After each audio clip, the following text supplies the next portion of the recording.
In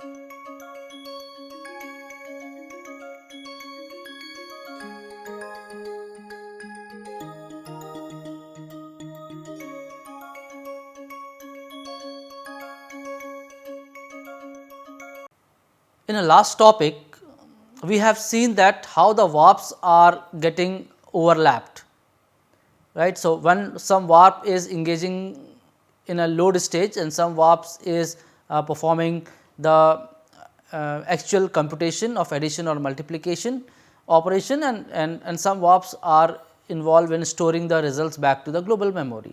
So, basically it is a overlapping of warps are happening. So, we will see that the how the warp when the warps are overlapping to each other. So, basically you can say that is a concurrent warps execution is happening, and it is giving you the latency hiding. So, in this scenario, whenever the warp scheduler switches between the different warps to keep the execution unit busy. So, you can think it like when one execution unit is free and one warp is busy in a for any case, maybe it happens because of the dependency, or maybe because of the data non availability, but other warp is available to perform to utilize those particular execution unit. So, warp scheduler will always try to bring the new warps to keep the all the execution unit is busy.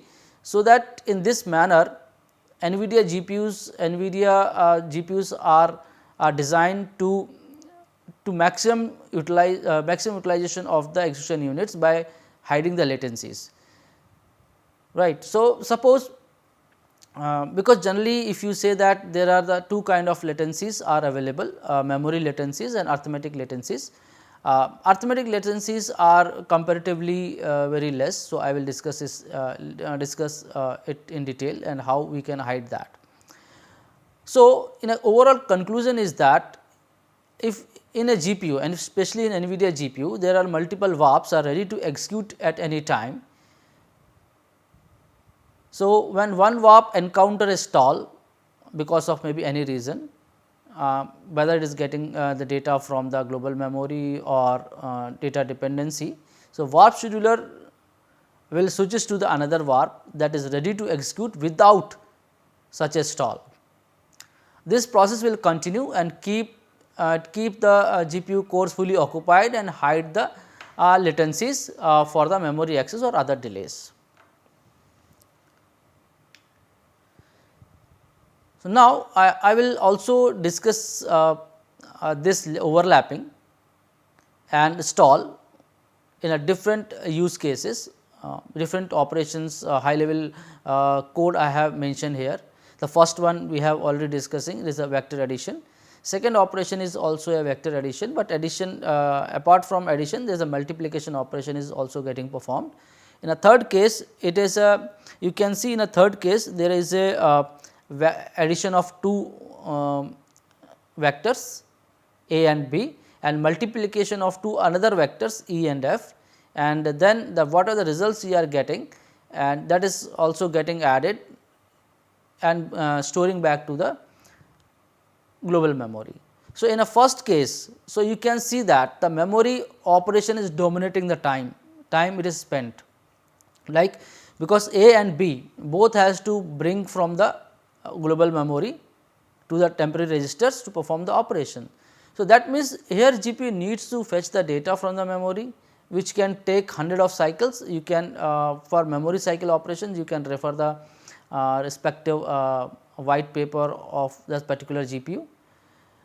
And if I talk about the arithmetic operations is going to perform, it always take a few cycles, maybe 4 to 6 cycles, and average you can say 4 cycles.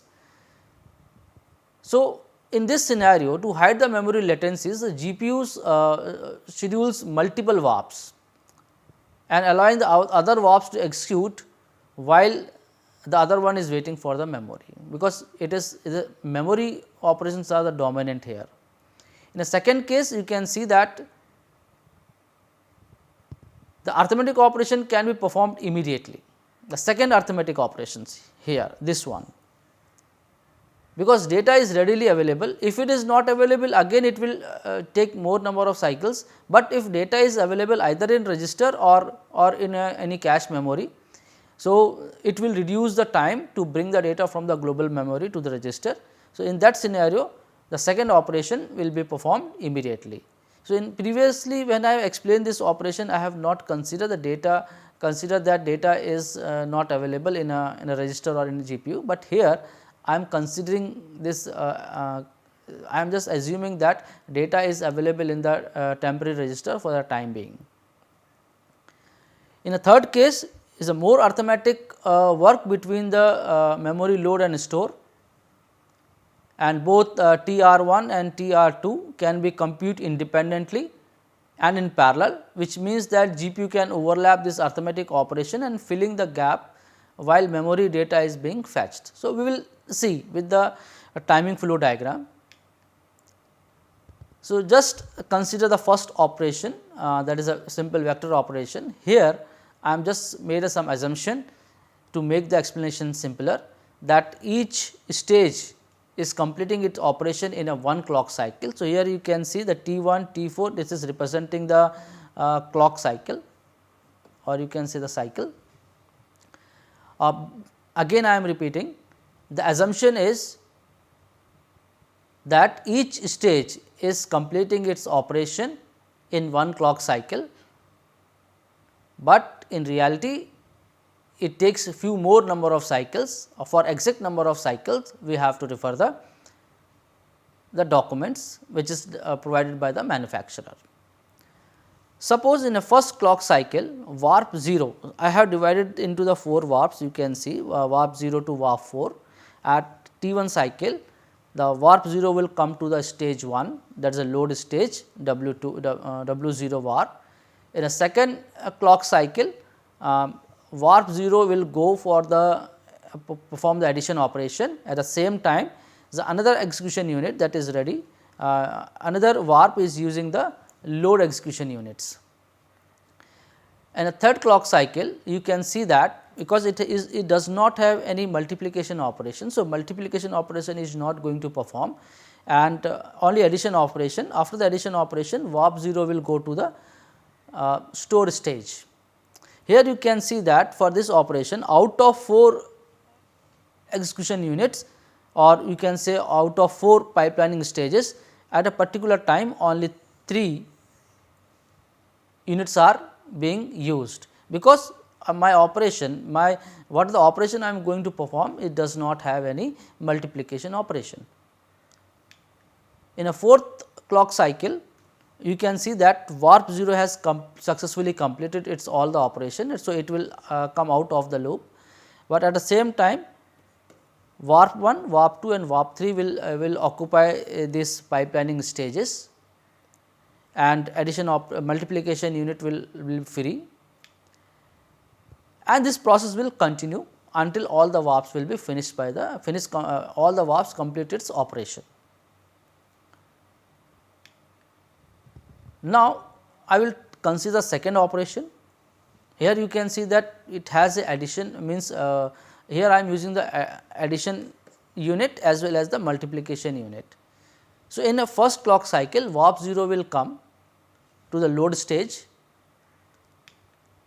In second clock cycle the warp 0 and warp 1, the warp 0 is going to perform the addition operation, and warp 1 is coming to the loading the data from the global memory. In a third clock cycle, because it has a multiplication operation as well. So, here I have made assumption which I already mentioned, that I am considering the data is Ci is available in register.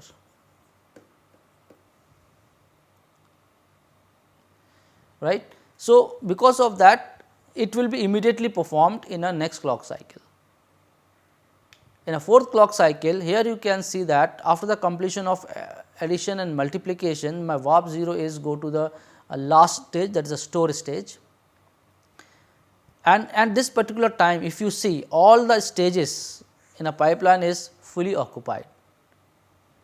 And the next clock cycle the same scenario will be here, warp 0 has successfully completed its all its operations. So, it will be out of the execution pool, and other warps will be occupy the all stages of the pipeline. In the next clock cycle, if you see that warp 1 is also out from the pool, because it successfully completed its operation, and if I do not have any warp. So, one stage is going to be unused. So, that is the reason, because CPU has a large number of cores. If we want to keep all the computing units are to be busy, so huge number of warps to be mapped on the SMs. So, in this way the NVIDIA GPUs has trying to utilize their resources by hiding the latencies. Now, I will discuss about the third case. Here you can see we have to perform the addition operation on two different arrays of data, and I am here the multiplication operation is being performed on two different element of data, and the result of both addition and multiplication from different arrays is being stored in a one temporary registers TR1 and TR2, and the results of TR1 and TR2, again we are performing some addition operation on TR1 and TR2, and finally it is going to store in another array, that is CI. So, in a first stage you can see that W0 comes for the load stage, in T0 and T2 clock cycle, W0 warp is going to the addition stage, it is performing this operation. Here you can say that it at this stage we are performing here addition A plus B, I am writing in simple form, and here it is a load operation being performed on the next warp.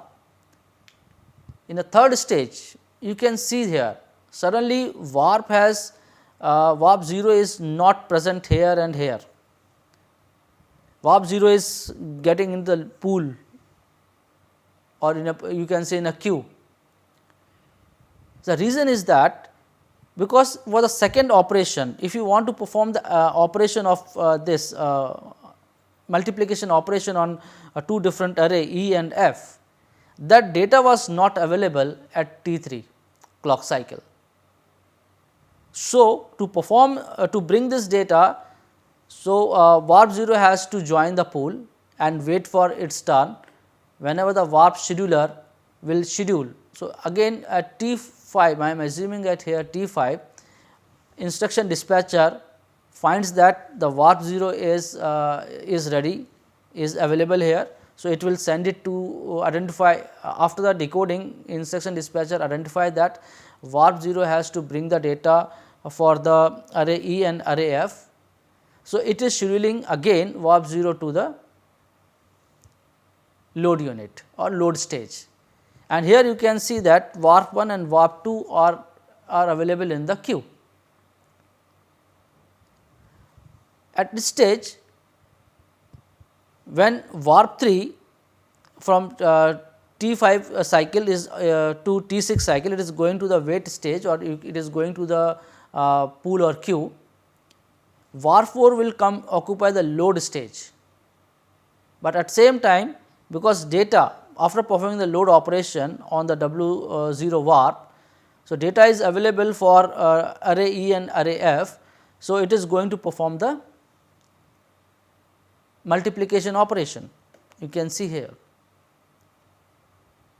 After the multiplication operation, my data is ready available on the temporary registers. So, just see what happens in the next scenario. So, at this particular cycle at T7 cycle, right. So, there are W4 warp want to occupy the addition unit. At the same time, the data was available for the warp 0 and it also want to perform this addition operation at same time, but different warps, but unit is same, only single unit is there for performing the addition operation. So, what is going to happen here? Both cannot occupy the space, both cannot occupy this addition stage, either one has to wait. If I am assuming that W0, because registers data is available in the temporary registers, and it takes only 1 clock cycles to fetch the data. So, W 0 will get the preference over the warp 4, right. So, that means in that time warp 4 is going to in a stall state. So, similar scenarios will happen here. If W 4 is assigned, then W 1 will also get stalled, as add unit may not be free.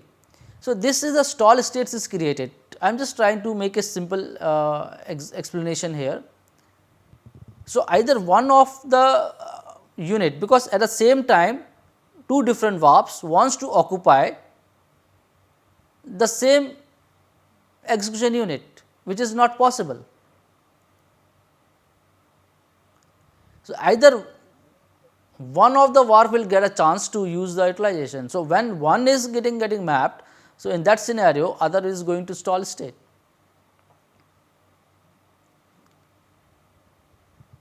So, you can see that how the implementation of the logic is impacting the performance.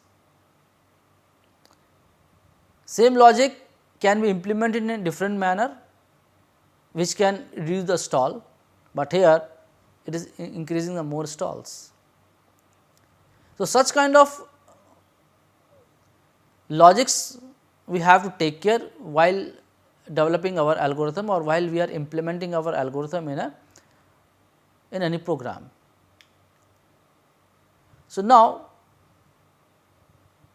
we have got the idea that to hide the latencies, so huge number of warps is always required. So, let us do some mathematical calculation, how many warps are actually required to hide the latencies. So, as I already discussed, there are two latencies are present in a GPU. First is arithmetic latency, second one is the memory latency. So, arithmetic latency is related to the arithmetic operations. So, that means whenever we are performing the floating point operation, either it is a FP32 or FP64, both have their own latency and they both requires few number of cycles to complete its operation in actual. If I am talking about the memory latency, and this memory latency is always higher than the arithmetic latencies, because we have to bring the data from the RAM to the registers and it may take 100 of cycles to bring the data from memory to the register files to perform the actual operations. So, let us now discuss how many threads are required. So, for this example, I have taken the A100 card for example. So, here you can see that I have chosen NVIDIA A100 GPU and with it is mentioning that it has a 108 SMs and each SM contains the 4 warp scheduler and 64 FP32 cores per SM. So, right now I am just considering FP32 cores. You can consider you can do the same for FP64 cores as well, but for this course and for this example I have just chosen that I am using the FP32 cores and it has 64 FP32 cores per SM. So, let us assume that latency for FP32 arithmetic is 6 cycles and this cycles may be different for FP64. So, with that point we have to remember. Now, each SM can issue 4 warps per cycle, because each SM has a 4 process block. 4 process block means it has a 4 warp schedulers. So, now how many warps are required to hide the latency in per SM? So, first of all we will find it what is the arithmetic latencies in cycle. So, you can get this data from the respective architecture manual. So, here I am considering it is a 6, here you can write, I already mentioned here it is 6. And then how many warps, that is also I have discussed, that how many warps can be mapped on a SM which has a 4 process blocks. So, there are 4. So, I am just taking the 4 warps per cycle. So, that means there are total 24 warps are required per SM to keep the particular SM fully busy, to hide the latencies basically. Okay. So, you can simply say that, so 24 warps per SM is required to hide the latency for that particular SM. Now, if I want to calculate for the entire GPU, and from the data sheet I came across that my GPU has 108 SM, then how many warps are required to hide the arithmetic latencies only? So, then simply you can multiply this number of warps, 24 warps per SM with the 108 SM count for that particular GPU, you will get around 2592 warps is required to hide the latency. But we know that the arithmetic latencies are always lesser than the memory latencies. So, now we will do the calculation for how many warps are required to hide the memory latency. So, from the architecture manual we have get the data. So, typically the memory latency is in a range of 400 to 800 cycles for the global memory access, and in a safer side, in an average I am just assuming that it has only 600 cycles latency for this calculation, for means related to the memory latency. The formula will always same. So, we have to apply the memory latency in cycles, it should be multiplied by the warps per cycle. So, then you will get how many warps are required to hide the memory latency per SM. So, it is going to be around 2400 warps are required per SM to hide the latencies to related to the memory operations. Now, same the thing is, if we apply for the entire GPU, then how many warps are required to hide the memory related latencies. So, you can find this calculation, right. So, this many warps are required to hide the latency. So, you can think about what is the capability the GPU has and how big data it can process, right. So, I am just talking about the warp. If you look the same thing into the threads, then you have to multiply by 32, then you can see the number is again become very large. So, that much of big data can be processed by these individual threads. So, now compute bound is arithmetic latency, you can say the memory bound workload. So, you can say that there are two kinds of workloads are always available, the compute bound and memory bound workloads. So, if workload is compute bound, or you can say the arithmetic heavy, the more arithmetic operations is to be performed. So, then number of warps required to hide the arithmetic latency is more critical in that scenario. If workload is memory bound, means data heavy. So, we have to bring the more data from the memory most of the time. The number of warps required to hide the latency is a determining factor, especially for the related to the memory latency. So, it is always a better idea, you have to start with your implementation, whatever the algorithm you have implemented, and you start with the memory bound calculations, and wherever you find the optimal results, you can consider that as a best or fine tuned solution for your algorithm. Now, I will discuss about the block level granularity consideration.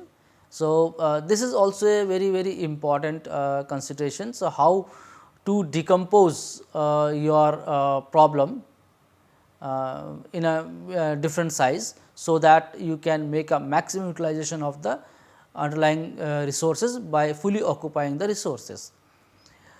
So, I have taken this example is very popular and you can get in the internet as well. So, in this example what I have considering, I have a very large matrix and I am just decomposing that large matrix in a small sizes of 8 into 8, 16 into 16 and 32 into 32. And for reference I have chosen a one GPU, and from the data sheet I came to know that that particular GPU can support maximum 136 threads per SM and 8 blocks per SM is a maximum limit of that particular GPU. And I wanted to know that how this particular GPU can be utilized optimally by decomposing the problem. Whether it is decomposing of the problem in a different sizes, really it is matters. So, we will get all those answers in this explanation. Suppose first I have taken a 8 into 8, my matrix is divided into 8 into 8 sub blocks. So, you can think it of, I have a matrix size of 1024 and 1024 and I am dividing it by 8 into 8 matrix, small matrix, and I am processing, and this each 8 into 8 matrix, that means it has a 64 threads per block. That means these 64 threads can process each element of the matrix. So, 64 elements it can process. Now, how many threads? Because my process block has a maximum capability. Suppose I am just considering that I have a 1536 threads per SM I can map, but my block size is only 64, because blocks are actually mapped on the SM. So, that is the reason if I divide the maximum by limit by my block size, which is mapped on the SM. So, it required around 24 blocks to occupy an SM. If I want to engage the entire SM, then I require 24 blocks. But another limit, another constraint which I get from the manual, that each SM can only map 8 blocks. So, if I go with this data, so maximum only 64 into 8 means 512 threads can be mapped onto the each SM. So, this 512 threads is active threads, but its maximum limit is 1536 threads per SM. So, if I divide active threads is divided by the maximum limit, so I will come to know that I am only utilizing 1/3 of the available resources. Now, same problem, I am not changing the GPU, the GPU parameters are same, maximum 1536 thread, and it can take up to 8 blocks at a time. Only thing is that I just change the block size. That means, instead of 1024 into 1024 matrix I have, instead of using 8 into 8, I am just decomposing my problem into 16 into 16. That means, if I multiply 16 into 16, I will get that 256 threads in each block. If I go with this data, so I required only 6 blocks, and this 6 is well within the range of 8, which is the maximum blocks which I can map on the chosen GPU. So, that means I can map all the 6 blocks. If I am mapping 6 blocks, that means I am fully utilizing all the available resources or maximum resources of that particular GPU. 1536 and 1536, and we are getting the 1. That means utilization is 100%, is 100% occupancy or 100% utilization you can say of the resources. So, now another question or query comes in my mind, I have already reached to the 100%. What will happen if I increase? Because I know that when I was going with 8 by 8 block size, I was only 1/3 utilization. When I am going with 16 into 16, for this particular GPU, my utilization is 100%. But what if I increase the size of my blocks few more. So, now in this case the block size is, instead of 16 into 16, I have just mentioned that block size is going to be 32 into 32. So, that means we have, in this case we have a 10 threads per block. So, thing is that maximum capacity of the underlying GPU is to handle is 1536 threads, and here only one block is carrying 1024 threads. So, that means at a time only one block can be fit on the SM, at a time only one block can be fit on the SM. So, because of that, out of 1536 threads only 1024 threads is being used or being utilized. So, that means utilization is only 2/3. So, in case of 32 into 32 block size, my utilization is again reduced. So, it is a responsibility of the developer to understand these parameters, tune these parameters and launch on the underlying GPU to take advantage of the full utilization or better utilization of the resources. So, now in a next topic I will discuss about the some micro architectural changes which has been done by the manufacturer of Pascal and Volta. So, we will see, I will just discuss this briefly. Thank you.